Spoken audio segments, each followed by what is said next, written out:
ஓசியா 10:12 உங்கள் தாரிசு நிலத்தை பண்படுத்துங்கள். ஒரு நிலத்தை நாம் பண்படுத்தும் போதுதான் அதில் இருக்கிற பலனை நாம் பெற்றுக்கொள்ள முடியும். ஒரு விவசாயி விதைகளை கொண்டு போய் வழியோரமான இடத்திலேயோ கற்பாறையான ஒரு இடத்திலேயோ இல்லை என்றால் முள்ளுள்ள இடங்களிலேயோ கொண்டு போய் அந்த விதையை விதைத்து விட மாட்டார்கள்.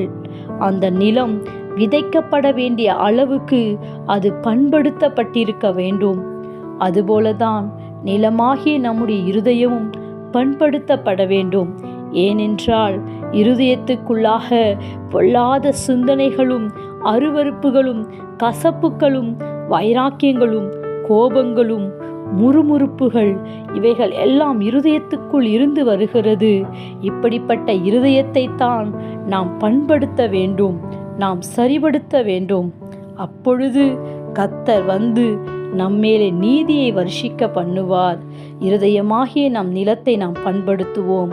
Have a nice day. God bless you.